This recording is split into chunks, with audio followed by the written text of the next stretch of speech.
Hello, welcome to another edition of the Pace Report. I'm Brian Pace, reporting live here at the Iridium Jazz Club here in New York City.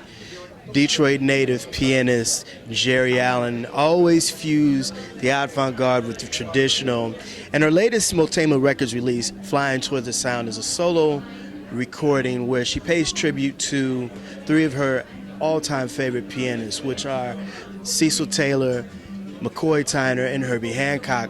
But she also released her very first live recording in her 25 years as a leader with Timeline, featuring the tap dancing skills of Maurice Chestnut. Tonight here at the Iridium, she'll be playing with Timeline, and she's going to be giving her fans just a little bit of both the funky as well as the traditional.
Timeline is your very first live CD on the Motema label, and you hooked up and partnered with Maurice Chestnut, one of the profound young tap dancers in America. How did this happen?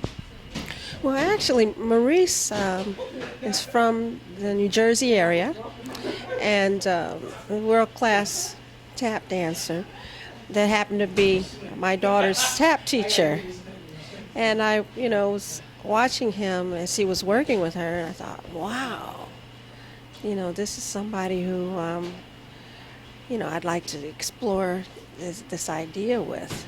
Because the concept is actually something that I've been really interested in doing for many years, and actually recorded tap on one of my first albums that came out in the 80s. And I always wanted to revisit it because, it seemed like a very potent idea to have the dance and the music kind of married together again on stage. It's not a new idea, but something that we haven't really seen kind of in this particular way. I mean, there are really great dancers out there. Savion, for instance, who was greatly influenced by Gregory Hines, who was greatly influenced by Sammy Davis Jr. and the line, and Maurice is a part of that line. And I thought, well, we're going to really explore just the potency of having the dance and the music integrated together again on stage. And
let's talk about your beginnings, Detroit.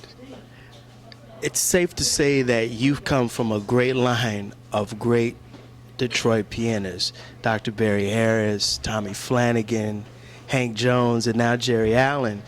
How did you get exposed to jazz, and what is it that you're bringing to the piano that some of your predecessors have done throughout the years? Wow. Well, those men are giants, and certainly my dad, I have to say my father, is really the reason that I'm involved with jazz, because of his love for the music. I became, very excited and let's just say it swept up, by his love for the music. Charlie Parker and Ella Fitzgerald and many of the great musicians that he actually saw live. So because Detroit was such a generous scene in terms of the musicians there, really reached out to the young people and pulled us along. At the time, people like Kenny Garrett and Bob Hurst and myself, under Marcus Belgrave and Roy Brooks, great musicians of that nature.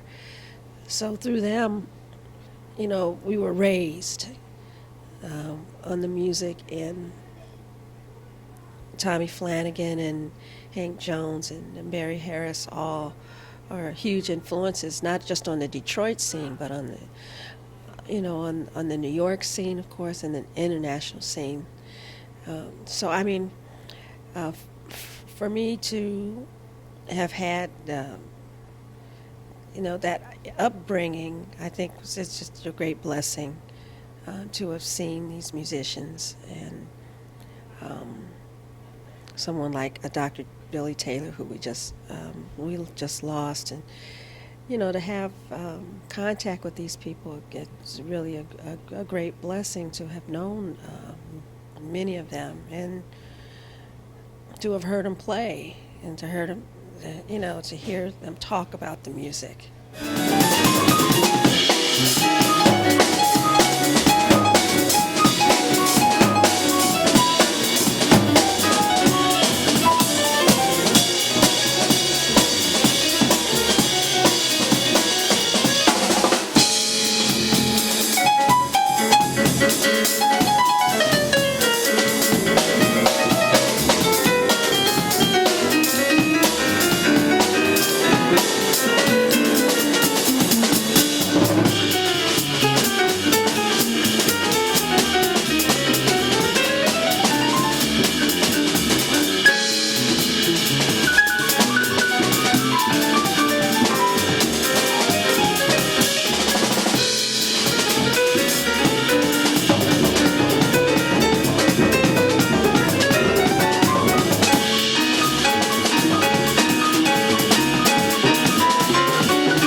One of the things I really admire about you is you're professor of music, and you've taught and you're teaching younger musicians the history of the music and interpretation of the music. How hard and how easy is that now, sitting where you are right now as a musician, a professional musician? How hard is it?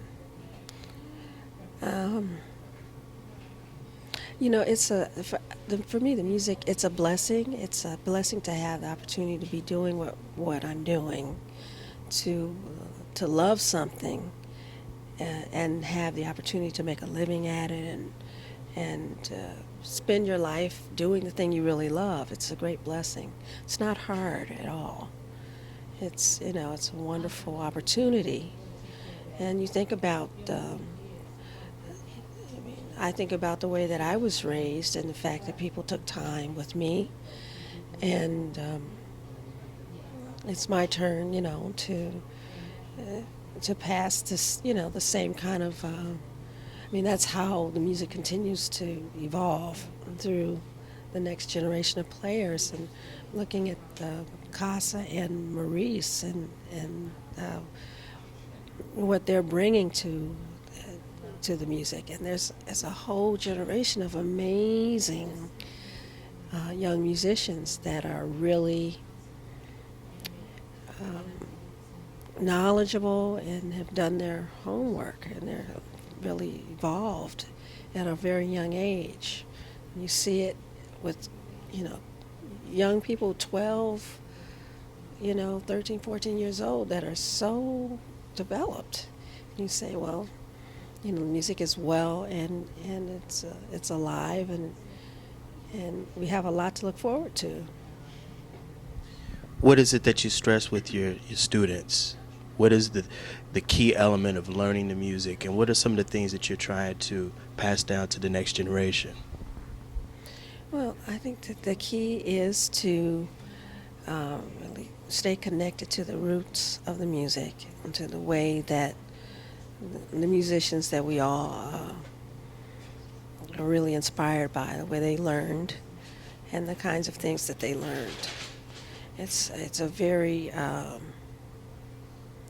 intense, rigorous responsibility musically, and so people have to really work hard, and it's a lifetime of that kind of work, and just to be patient and to understand that, to really to evolve at the level that that people who we really look up to as the greats of this music. To get to that place, you have to be patient, and you have to really love the music enough to spend that time and to deal with the ups and downs and the frustrations of being an artist. That'll do it again for another edition of the Pace Report. I'm Brian, Pace reporting live here at the Iridium here in New York City. I'd like to personally thank Geri Allen for her time, as well as the staff here at the Iridium. As always, please visit my website, www.thepacereport.com, for my weekly column as well as my past segments. Until next time, remember, if it's in the groove, it'll make you move. Peace.